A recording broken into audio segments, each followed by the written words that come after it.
Some background info on our suspect. This was actually taken, I think it was the day after the murders. Him with like this? This like selfie with the thumbs up. Yup. Disgusting. With this like little smirk on his face. Yeah. So, in August 2022, Brian is a 21-year-old graduate student in criminology working as a TA. So he was also teaching undergrads, which often is the deal you get when you're in graduate school. You get like money off tuition, sometimes like living accommodations if you are also a TA and like teach students. Mm-hmm. Brian was respected as a TA because of how smart he was and where he was at in his educational career. He grew up in the Poconos in Pennsylvania. I just think of It's Always Sunny every time I think of Yeah. I love It's Always Sunny. I love it. It is such a good show. I actually want to get caught up. They're still airing. It's still going on. Yes. Yeah. I agree. So Brian's mother was a teacher for special needs and his dad was a mechanic, and he had a very normal upbringing as far as we know, family structure wise. His parents were really supportive and loved him. However, there has been a lot of reporting that he was bullied in high school. He was overweight in high school and suffered from a condition called visual snow. Have you ever heard of that? Is it just like seeing like, stuff in your vision? Yeah, it's what you would think it is. Yeah, it's just like seeing tiny black and white spots moving very quickly in your vision field. It almost looks like static on like an old TV, like The Ring static from the movie The Ring. That's a movie for people who aren't millennials. Right. Or who have not done acid. Have you watched The Ring while doing acid? No, I'm just saying like, sometimes, okay, someone who isn't me they have seen that after the fact as like a residual effect. Even years after, it's just like sometimes you'll like randomly see it, okay. And you're Gotcha. like, whoa, is this so you like see static after doing acid? Right. I thought that things were connected, and I was like, I don't think that's a good acid pastime. No, it's not. It's actually terrifying. It's not a good thing. Sober, it's a terrifying movie. It still fucks me up. If I see static on anything to this day, I'm like, we're done for. Yeah. Samara is here. This is it. Dude, that and the Blair Witch Project, like, oh my God. They'll always sit with me. Okay. Visual snow also can cause something called tinnitus, which is ringing of the ears. In extreme cases, visual snow can actually make it hard for some people to participate in social activities. Some of Brian's posts from his teenage years were troubling. He was clearly troubled by his symptoms of visual snow, but he was saying things like it made him feel like all the demons in his head were mocking him. Okay. That sounds a bit more than just visual snow. It does, though, doesn't it? Yeah. I felt the same way about that. In other posts, he said that he has no emotion. And this is a quote. I say and do what I want with little remorse. Everyone hates me. I am an asshole. It's just like textbook. Is it sociopath or psychopath? Sociopath, I think. I think sociopath, yeah. Textbook. Where they just like don't feel any empathy towards their fellow humans, Yeah. I say and do what I want with little remorse. Everyone hates me. I am an asshole. Like, textbook. Right. Yikes. Yeah. So he starts working out. He's feeling bullied and like he doesn't fit in. So he starts working out, goes on a vegan diet. After he lost weight, people that knew him said that he changed and became more angry. He's still not fitting in. People now just think he's an anger person. A skinny, angry person. Right, yep. We can delete that, but I can imagine he's like, oh, I'll lose the weight and then people will like me. And then Right. he's still an asshole, so people still don't like him. I also have questions about steroids. If he's like working out a lot and then like getting angry all of a sudden. I don't know. I don't know. For sure. Just a thought that occurred to me. No, that's valid for sure. So he's still not fitting in. After high school, he actually ends up, this was out of left field. I was not expecting this one. He ends up becoming a heroin addict after high school. At one point, he ended up stealing his sister's cell phone, and his father turned him into the police, and Brian was arrested and went to rehab, and it worked. Brian kicked his heroin problem and was able to focus on his studies. Going from heroin addict to master's and then PhD is a feat. That is like Whoa. Some motivation and determination for sure. Right. Yeah. I mean, wow. I know. I like when we got to that part, I was like, wait, what? What? How? I was not expecting. I mean, curveball. I guess in Idaho, is it easier? I don't know. Well, Pennsylvania, I think. Oh, Pennsylvania. Okay. Yeah. I'm not trying to discount Poconos. anything. Yeah. Poconos. The Poconos. I think that's how they say it in Sunny. Oh, yeah. Yeah. His course of study was criminology. Interesting. So in September of 2018, Brian went to DeSales before Washington State. He became involved in the criminal justice department and was a star student. Brian worked under Catherine Ramsey, who has written books about serial killers and how to identify them.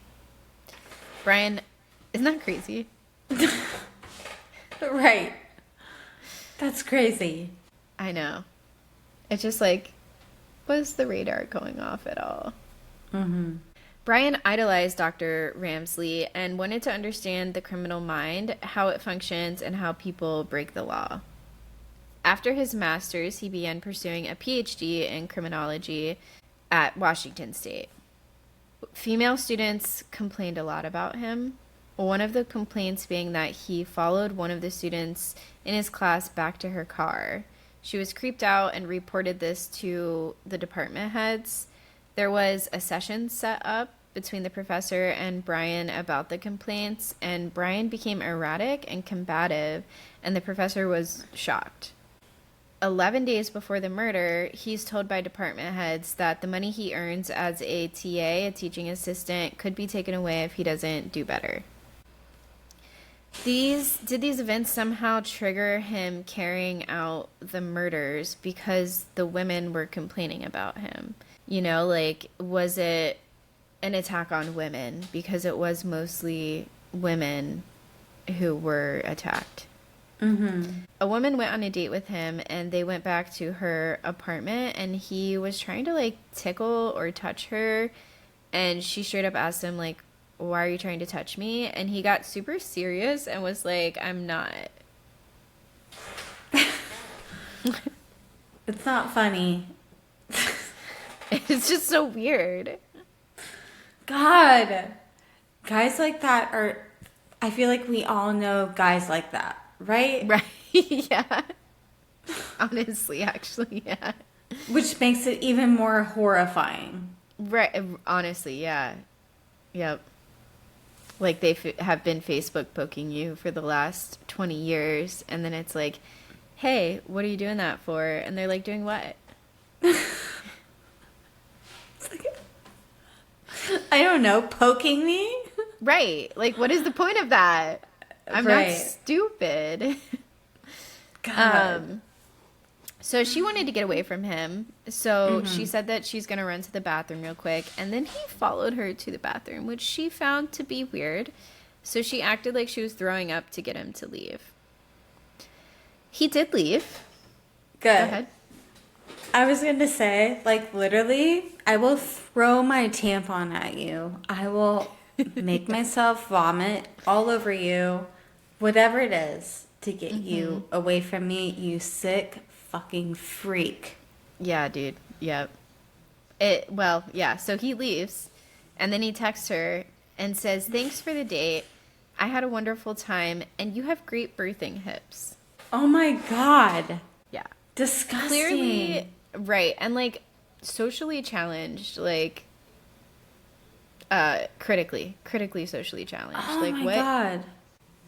Yeah. So disrespectful. And weird. Odd. So, yeah. Some of the servers at the brewery that he frequented said that he would make them feel creeped out, and he would make creepy comments and would ask them where they live and stuff. An employee actually said that he'd get really annoyed if a woman wasn't interested in him, and he even called one of the servers a bitch one time. Okay, so an incel. Okay, I was going to say, in summary, yes, incel.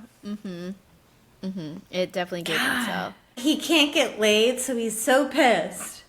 Even after he lost weight and, like, went on a vegan diet, he still can't get laid, even when he's telling women they have great birthing hips. How does that not work? He's like, I followed you to the bathroom. What? And you have great birthing hips, so you don't want to procreate with me? Like, what? Dude. Yeah. So he was consistently rejected by women and also had, like, a high self-worth. So that's kind of like a dangerous little mixture, unfortunately. When the murders first happened, Washington State continued like normal, unlike the University of Idaho, even though it was only 10 minutes away. So they, continued classes and weren't like, hey, you can be remote if you'd like. Pre-murders, Brian would always have his hair done nicely, and he was well-shaven and appeared to care about his appearance. After the murders, before the Christmas break, there was definitely less time put into his appearance. So he's maybe a little stressed, potentially. Could be. A decision was made that he would not be brought back on as a teaching assistant the next semester, and staff decided they'd send him an email over Christmas holidays about that. On the 2022 Christmas break for the university, Brian and his dad drive from Washington. Brian's dad actually flies up to Washington, and then they drive to Pennsylvania back together. On October 14th, 2022, Moscow police learned that Brian had been pulled over a couple times for routine traffic stops in the months leading up to the murders. And during one of those stops, he actually gave his cell phone number to officers, I'm assuming on like a form or something. But this meant that the cops now have his phone number. So naturally, they search Brian's phone records. The night of the murders, Brian's phone was initially at his apartment, which is about a 10-minute drive from Moscow. They had video evidence that a white Elantra left his apartment complex at 2:14 a.m. Then the cell phone goes dark and is no longer communicating with towers. 2 hours later, his cell phone reconnects to cell towers, heads south of Moscow, continues heading west, and then back to his house at 5:30 a.m. Officers couldn't prove he was at the house because the phone had been turned off and it wasn't connecting with towers, but it's definitely some circumstantial evidence. While searching his phone records history, it was also found that his phone pinged near King Road prior to the murders. I saw some sources say that it was 12 times and some said 23 times, but either way, he had been in the vicinity of King Road multiple times prior to the murders. The defense says Brian was stargazing the night of the murders at a wilderness park about 20 miles southwest of Washington University, and he was there at 4 a.m. staring at the stars, conveniently with no witnesses around, on a cloudy night. Oh, yeah. Yeah. Wind it up. The kind of brilliant thing about this from the defense's perspective is that if he was stargazing in that area, he would be in a cell phone dead zone and his phone wouldn't be connecting to any towers. I have a question though. If it is southwest of Washington State University. When his phone comes back on, he heads south of Moscow and then west to his house. So from Moscow, he's heading south and then west to his house. If that was southwest of his house, he would have to head north and then east to his house, right? To get back home. Right. Yeah, I would think so. It's just like north and then west to his home. Like, why not just leave your phone at your house? That too, especially if you're a criminology major. Like, that's did like you even need with like GPS? these the USF things, like, why not just I'm sorry, because just there like is phone leave the record phone data in that right. case as well, where he was like, where the bodies right, and he's like, oh no, because they were like, oh no, I haven't seen him, and they were like, well, we've seen your car in the same vicinity as the cell phone. And then he was like, oh yeah, I forgot, he asked me to drive him and his girlfriend out to Clearwater. And it's like, dude, just like, I don't know, just why not just say the cell phone is just at the house? It just doesn't make any sense. I don't know. That does blow my mind. Yeah. I'm not trying to like plan a murder. We're glad that they're stupid and so leaving this evidence behind. But for someone who has a PhD, or no, I'm sorry, a master's, right, working on a PhD, you would, I don't know, why doesn't he? But was that's crazy to me, and it does seem like maybe he turned his phone off at some point. Maybe he was trying to lock in an alibi. I don't know, because the alibi doesn't. I don't know. They only had to come up with the alibi because the phone wasn't at the house. So. Right. Oh, God. Men. Yeah. Maybe because he knew there was a camera that would have seen his car leaving. I don't know. Crazy. I wonder what that thought process was as well. Maybe there was none. I don't know. Yeah. The next morning after the murders, Brian Koberger's phone records show that he actually returned to the vicinity of King Road, and his phone pinged again near the house. And I believe that was around like 9:30 or 10 in the morning. Oh, shoot. Yeah. And that's before the cops were even called. Right. Something that is strange about this is that there was absolutely no connection between Brian and any of the girls on social media or Ethan. If he wasn't involved with any of them on social media, how would he know about the girls or where they live? Like, I don't know. It doesn't feel random because his house, like his car had been around them, but it's like, how did his car had been around their house? But it's like, right. Wasn't there something, I don't know if you're going to mention this, but it's like one of the girls worked at like a bagel shop. That is my next comment, yeah. Okay, sorry. So, no, you're good. I like that your mind is going there. So one of the theories is that maybe he frequented the restaurant that Maddie and Xana were servers at called the Mad Greek, which did have some kind of vegan menu. Usually Greek food, there is like some vegan options like falafel. So the speculation may be that he met Maddie or Xana at that restaurant. And remember how weird he was with servers. So maybe there was something where he either like attached to them for whatever reason, or like they had rejected him. The knife sheath was tested for DNA, and there was touch DNA on the sheath's, the button of the knife sheath. A partial bit of touch DNA is just a partial bit of a skin cell, so it sometimes can be considered circumstantial evidence because it can literally happen if you like hug someone and then that person like pats you on the back and then touches like it's a tiny bit of a skin cell that can very easily be moved around without totally saying that that person had to be at the scene. It's not like there's snot or saliva or hair. Touch DNA has led to false incarcerations in the past. The DNA was ran through Codex, which is the convicted offenders database from each state, and there were no hits through Codex. This sheet then went to Quantico for genealogy testing, and that's like the FBI facility. The FBI begins to build out a family tree, which leads them to Brian Kohberger's great-great-grandparents. Wow.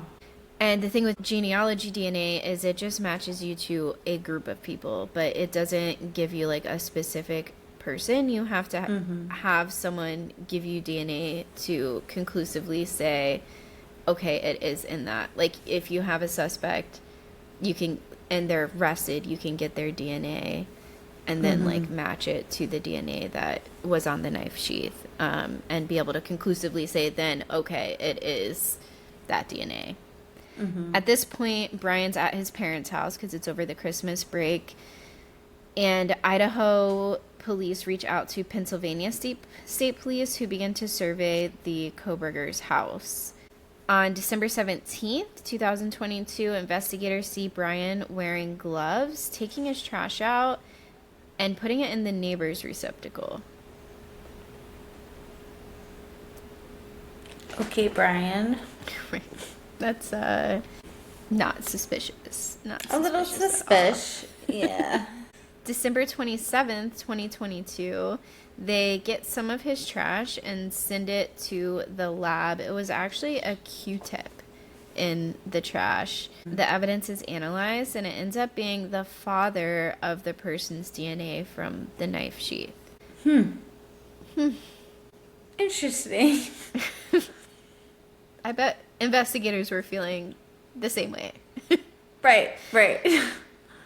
While waiting on and I remember when this was coming out too on social media, it was like, he's in Pennsylvania? What? Like, did this guy travel all the way and like didn't know and just randomly like murdered all these students? And it was like, we didn't know at the time he was from Washington State and just like in Pennsylvania. It was a whole thing. So while waiting on the DNA to be processed, police are allowed one last time into the home on 1122 King Road as it's scheduled to be demolished. The college felt like the home was a terrible reminder of what had happened to the community, and they just wanted it gone. Which is understandable. Which, it's just, I get it. I feel like it should have been left up for a bit longer and just kept sequestered or something. For the investigation, yeah. For the investigation, yeah, because there's, God, it just... You don't... Yeah, you don't know if like they could think of something and like still want to go in there and check for it. And even if you go to trial too, it's nice to be able to walk the jury through the home. Sometimes that's done as part of the trial. So yeah, it was pretty crazy how quick they were like, no. But I think it was like the college president, I think, that decided to do it. And they had, other motives, I think, than I think they wanted like solving the crime, I guess. I don't know. Yeah. It just seems like they're more worried about enrollment than getting that sucks. That's just my own opinion, but because right. I wonder how the families feel about that. I also had wondered that. Yeah, I'm sure they're like, fuck that house, but they probably wanted it up at least until after the trial. That's the only evidence that you guys have. Right. Yeah. It was a strange decision. Yeah, strange for sure. After the DNA results came back showing that this was the father of the person's DNA, this DNA was the father of the person's DNA, whose DNA was on the knife sheath, this gave police enough evidence to create an arrest warrant and to make an arrest, which they did on December 30th, 2022 in Albrightsburg, Pennsylvania. When police come into the home in Albrightsburg or Ville? Ooh, I have both written down. When police come into the home in Pennsylvania to make the arrest at 1:30 in the morning, Brian is wearing a t-shirt and shorts in the kitchen, and surgical gloves, and he's taking his personal trash out of the family's trash and putting it in individual Ziploc bags. Okay. Just what an innocent person would be doing. Right. Yeah. I can't, can you imagine, like, the police officer's faces, like, walking in on that? Like, it's like, bro, can you please be so for real right now? right. Oh my gosh. The defense claimed that Brian has always had compulsive behaviors about cleanliness ever since he was a kid, and that this was just one of them. Police get a warrant to take a cheek swab, which ends up matching the DNA on the knife sheath. Brian's parents' house is searched, and knives, guns, dark clothing, and masks are collected as evidence. Brian's devices were confiscated, and forensic analysis was performed. There were huge gaps of usage in his computer browser, and it showed that the browser was in use, but the history had been removed. He did, however, forget to clear his downloads on his phone, and there was lots of evidence of him looking into the murders on Reddit and even downloading the press releases, which is very strange if you're not involved. I don't have any, as a true crime podcast host, I don't think I have any murder press releases downloaded onto my phone. Not saved, no. Yeah. Not downloaded. Right. Like, I just see them, I take my notes, and I move on. Like, right. Why would you want to download it? Strange. Mm-hmm. There was no DNA or blood in his car, apartment, or his parents' house connecting Brian to the victims. The summary of the reasons of his potential guilt is that his vehicle was near the house, his cell phone pinged near the house and, like, leading up to that night, and he matched the physical description that of the person Dylan had seen in their home. His DNA was on the knife sheath, but it was touch DNA. And on Amazon, too, there was an order of him purchasing a K-bar knife. Points of reasonable doubt include the touch DNA. It could have happened elsewhere. Police tunnel vision on into Brian. So, like, once they're doing the genealogy testing, like, are they trying to look for people related specifically to Brian? Mm-hmm. Reports of DNA from other individuals in the home as well. Like, there was DNA on a handrail and someone else's DNA on a glove outside. But again, this was a party house. Right. So there's going to be a trial. He's charged. There's going to be a trial. Death penalty is on the line for Brian, which could actually be carried out. And this is so wild because I finished this research 2 weeks ago because I thought that it was my night to record, and it wasn't, or my night to do the story, and it wasn't.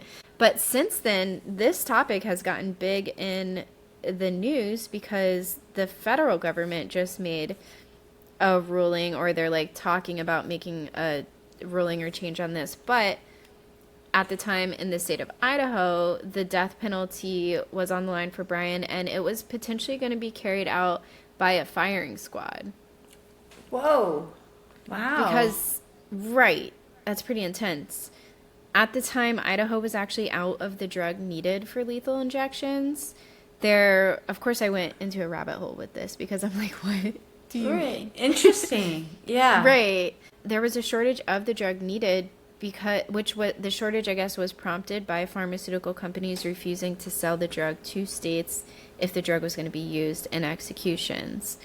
So the drug shortage continued, and in 2023, the governor of Idaho signed a bill that allows for death by firing squad to be the method used for capital punishment when the drugs needed for lethal injections cannot be obtained.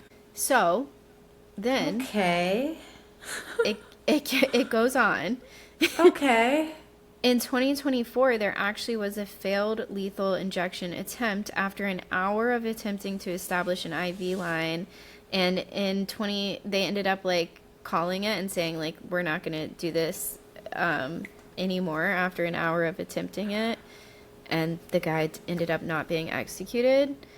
So that didn't work out so well. So in 2025, the Idaho governor signed a bill that the death penalty will be carried out via firing squad as the primary method, and this goes into effect in 2026. So anyways, little interesting tidbit on Idaho. And now, so in the last week since I've completed these notes, the federal government is like talking about, and I don't know the specifics, but they're talking about firing squad being the primary. I saw on Aaron Parnas, and they were saying because it's, I know, because it's so hard to access the drugs for lethal injection.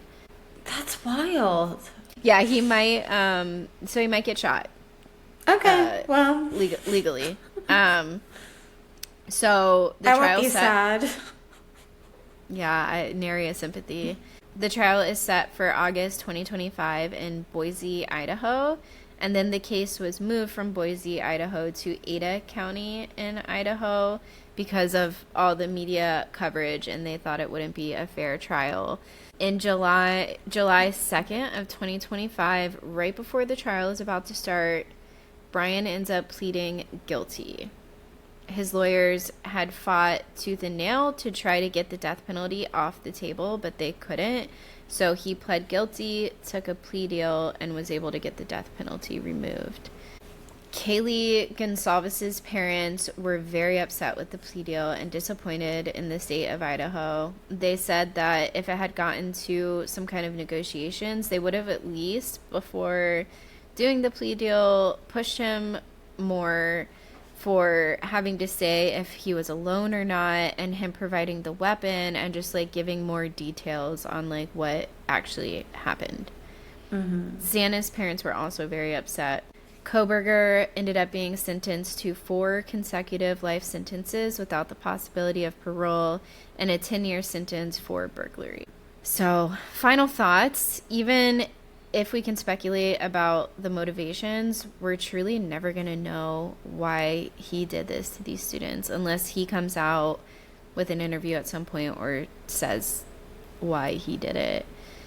Was it like because of his incel tendencies and the complaints from like female undergrad students that it ended up kind of being a femicide and like a crime against women in general? It's hard to tell. Was it completely random? Like, had he just, like, maybe seen one of the girls outside of a bar, or, you know, met them at the Mad Greek, or it's just like, what? Why?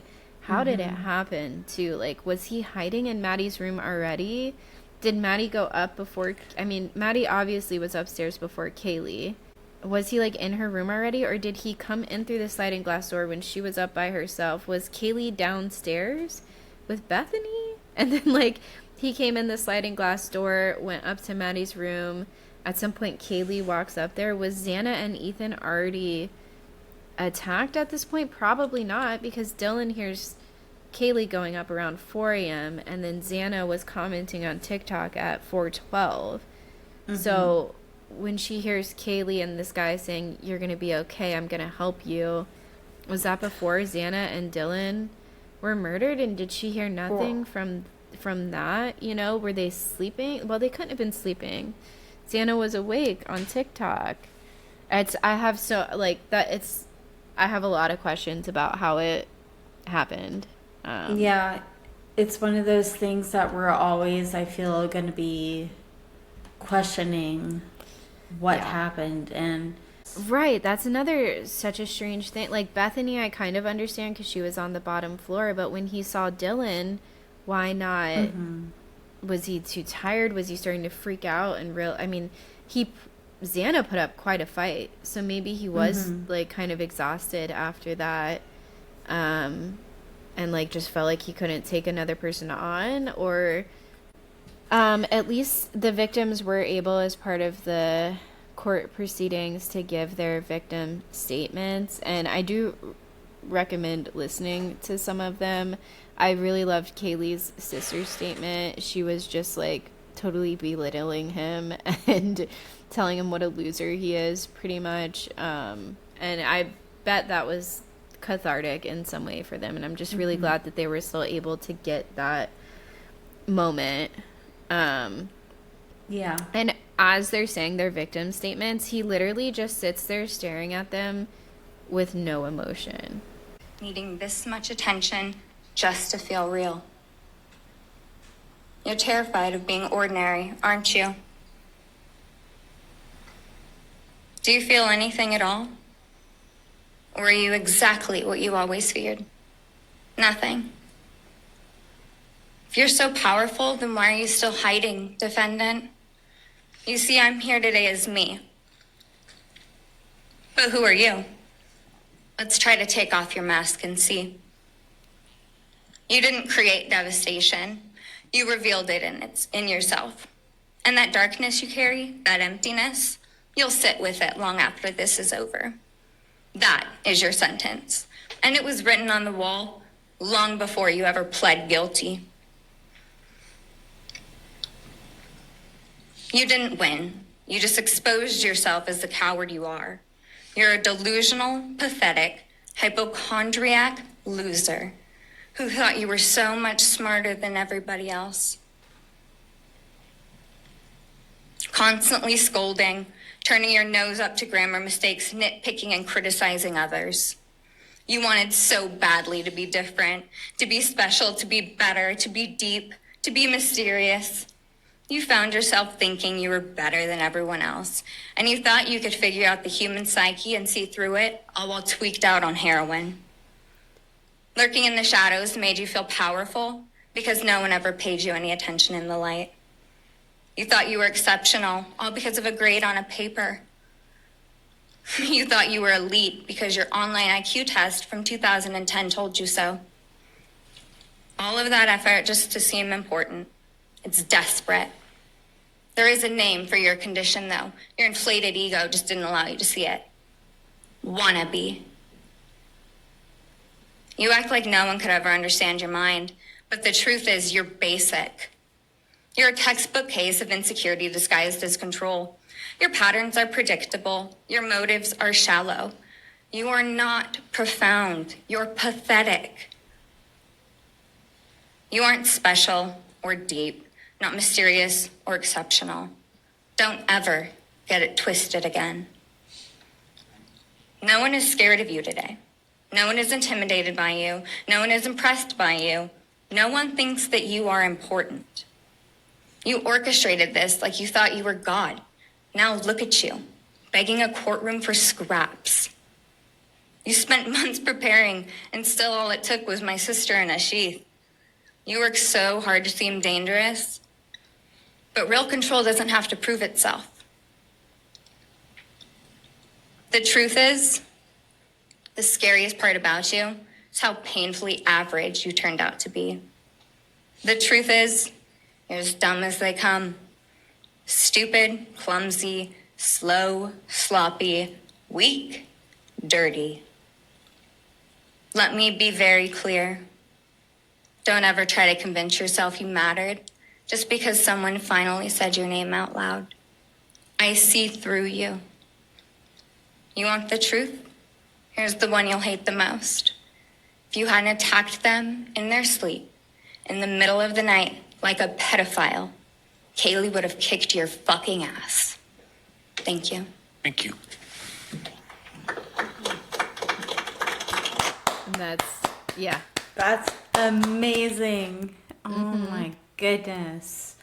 Props That to her for getting that out. I'm sure that was so hard though. Like, I know. And like, she sounded so, like, composed through it too. wow. That's so powerful, so amazing. So well worded. But anyways, yeah, I'm sure that that had to feel super cathartic. And I'm just so glad that they still got that moment, because I know sometimes when a plea deal is taken, because there's no trial, victims don't get to have victim statements. So I'm glad she got to tell him how much of a fucking loser he is. No, I they should play that in his cell like every single day, like over and over and over and over and over. I think that would be good. I think she should also maybe be an author because that it's very well written. Yes. Yes. I agree. I agree.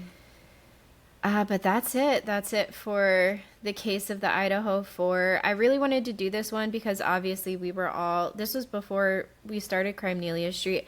I don't even think Crimenelia Street, no, it wasn't even in our thoughts yet. Yep. But it was not a nary in our brain. Yep. Yep. We were just some true crime girlies following along. And I remember when the trial happened and like the guilty plea and stuff, it happened not that long ago. That was what, December, or was it 2025? Or maybe 2024. 2025, yeah. Oh, okay. It was July 2025. Okay. When he pled guilty, but yeah, so that was pretty recent, and I remember I was so busy when it was happening. I wanted to like follow along, and I wasn't able to, and I was like, man, I want to follow up and just see like whatever. I knew he got convicted, but I wasn't sure the details of it. So I was like, if I'm gonna do a deep dive, I may as well take some notes and just go all turn in. it into an episode. Yeah. For sure. For sure. Yeah. I remember when this was all happening. I think it was just so crazy. Because we were seeing it unfold over TikTok and all of that, and we were talking about it in the group chat and all of that, and we can, yes, we can. I will say, so my one of my dear friends, Jordan, we hung out with her the other day, and she said, "I have something for you, Sam." Oh, what is that? It is Life of a Showgirl. It says includes signed photo. So I thought I could open it and we could see. I don't know you if got you one have of the CD. autograph ones. That's awesome. I think so. So I'm going to open it. Shout out to Jordan. Whoop, whoop. It's like, do I open it? Yeah, I'm going to open it. And then, do we still have some trivia? We do. Well?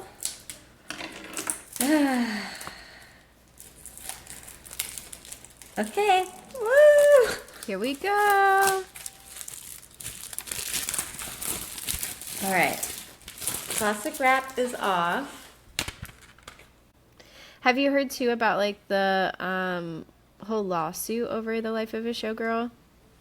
Yes, with Confessions of a Showgirl, right? Yeah. So I think that's something's supposed to happen this week with it, or like this month. Right. Which I'm just like, I just feel like the person who's doing it, come on, man.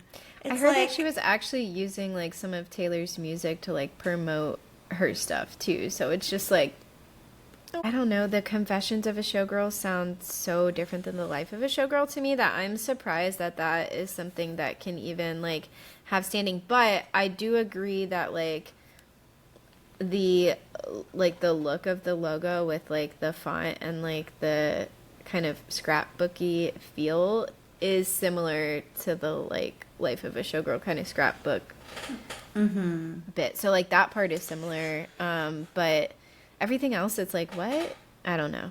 Right. And I wonder how much of that is like what Taylor has done herself versus what her team has done. Right. You know what I mean? Like, I know she has a lot of creative control over her stuff, but did she know that I've never heard of Confessions of a Showgirl. I've never heard of this person before her. So, right. I mean, that's not shade. That's just honesty. Right. Yeah. I still don't know her name or who she is. It might be on Taylor's people, though, to have heard of her. You know what I mean? Like, in the process, like, maybe they should have heard about it. But, again, if I see Confessions of a Showgirl and the Life of a Showgirl, I'm not, like, I'm not like, Those oh, are the she's same copying the Those are the same. Right. Yeah. So, I don't know. Very strange. Right. It is very strange. Let's see it. Are we going to see the Okay. autograph? Let's see. Yes. That is so cool. Dude. It definitely looks like real. You know what I mean? Yeah. Oh, yeah. I'm so glad she got that because I tried to get that for you like 4 times. Oh my gosh. Really? It's so pretty. I did, and I was like even texting with Show one time about it. I was like fighting for my life in the line. And I'm like, and my computer glitched out on me as I was putting my credit card information in. And then when I refreshed it, they were sold out. And then it went on sale like 2 other times. And like, I just couldn't get it in line quick enough. Ah, that's so cool. Yeah, I'm so stoked. It's so sweet because she's like, I blacked out and bought 3 of them. Amazing. I love that. Yeah, so that is so dope. Like, That's awesome. I'm really excited. So that's so sweet. Yeah. So thank you, Jordan, if you're listening. I really Shout out, appreciate Jordan. it. Thank you. Because I love this album. Definitely one of my favorite eras, I would say. I agree. Yeah, I feel like I'm like at Midnight's 1989 Tortured Poets. Well, Showgirl, girly.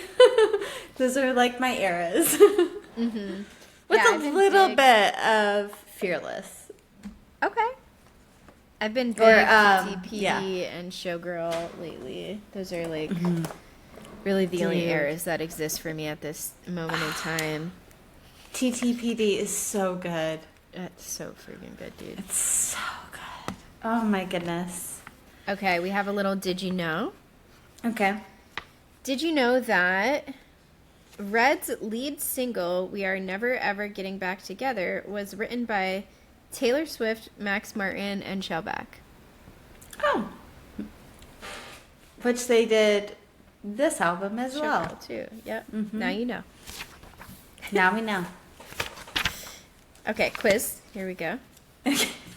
Oh, this one, you're definitely going to get this. It's quiz complete the lyric. These are so easy. I'm trying to like find a harder one. I stay out too late, got nothing in my blank. And it's multiple choice. Do you want to just answer before the multiple choice? Well, they're funny. No. Yeah, give it to me. A, refrigerator. B, wallet. C, brain. D, closet. I would love to say wallet, but I know it's the brain. I'm not even going to check this one. Right. Fun. Okay, those are our Swifty things for tonight. What was the, there was a theory I wanted to, about the emo-ness of it all. Yes. So, there was a time back during, before Lover came out, where Taylor, like, mentioned Panic at the Disco in something. It was something in print, I think, about how, like, she loved them so much, or it was an artist that she listened to a lot. And now she's doing that and this with the emo music. And With she's, Chris. I guess, right. And I guess everyone that she mentioned, she's already collaborated on one level or another, except for Dashboard Confessional. Hands So- down. Hands down. So, I will literally die. and people have been wanting a rock album since Bleachella.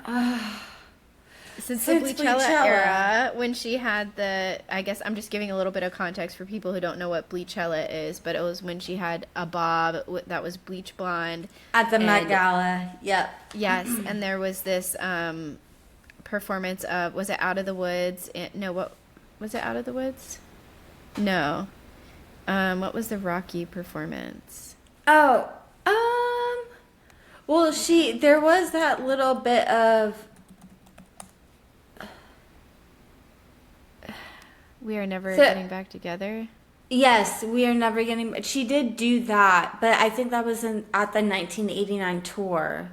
But that was that's not before Bleachella. But that rendition I she think I does did get of those two confused. yeah, but when she does that though, when she sings, dude, it gives me goosebumps every time, dude. I almost like tear up every time. Yeah, for some reason I was confusing that with Bleachella, but anyways, people have been crying for a rock album for a long time, so they're like, is TS13 gonna be that? So I don't know. There's lots of rumors going around about we're entering TS13 era. I don't think so. I think we just got TS12. I think if anything, we're gonna get a re-record and a half, or a re-record and two of them maybe. Maybe. She said two. She said two a bunch in the interview. She said six And some a lot, sixes. Yeah. and two a lot, and 1 5, which we've already talked about the 5. 6 minus 1 is 5. Right. And So it's an exciting time to be a Swiftie again. So just yeah, she keeps on feeding us.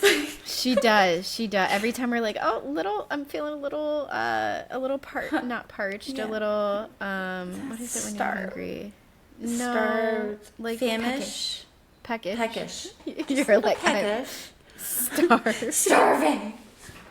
No, I am dramatic, so I will go there. But, and once again, like, we are chill fans, because, like, she did Right. reference, like, her fan Can't you base tell? and We're how, so chill. and how we can get a little crazy. Not we, them. The extreme ends of it. Right. And I was like, I'm sorry. As she's saying that, I'm like, oh, I'm not one of those. And then she's like, people are trying to figure out who the song is about. And I'm like, oh. Oops. Okay, so it's like, how do we frame this? Because, yes, we have done that. Okay, yes. But not as in, like, an accusatory way. We're just wondering. We are just wondering. We Because, just have curiosities. yeah, just some curiosities. Just like how the whole thing with Elizabeth Taylor that she was talking about her lore and everything. Like, she's... Speaking of that, did you see the Dorothy dress she wore recently? No. Okay. She's in a Dorothy dress. It's like gorgeous. I'll have to send you a picture. Actually, I can probably do it right now. Okay. Oh my god, I just saw some of the text about Howard Stern. What happened? Oh, yeah. Jack Antonoff was interviewed by Howard Stern with just like, gross Howard Stern. But he was also like trying to, he was like, so you just like met Taylor Swift when you were young, and she was smart enough to like know that like you would be a good person to make music with or something. I can't remember exactly what his words were, but I was like, it's so weird that he's like, but she was smart enough to know, like women aren't by default smart or something. I'm also wondering why Jack Antonoff would even... A lot of like Billy Strings did an interview with Howard Stern like recently too. I feel like people have forgotten how gross he used to be. After we covered the Lorena, yeah, after the Lorena episode, I was like, absolutely fuck that guy. And that was again like in his past, and I think a lot of like the like atrocious things he did were a long time ago. So people have kind of like moved on past it, but it's like I won't. Doesn't change it. Yeah. Yeah, and then he was also just trying to seem it. He's like, "Are you like upset that she didn't like that you weren't on the new album or whatever?" And Jack's like, "No, like as an artist, I totally understand like not wanting to collaborate with the same people all the time." And Jack had very good answers, but you could tell Howard Stern was trying to like pull some like antagonize and like stir the pot. Thanks for joining us on this episode of Crimelia Street. You can follow us on TikTok at Crimelia ST Podcast or on Instagram at Crimelia Street. You can watch our episodes at Crimelia Street Podcast, and feel free to send us any episode ideas or suggestions or feedback at crimeliast@gmail.com. Bye, clowns. Bye, clowns.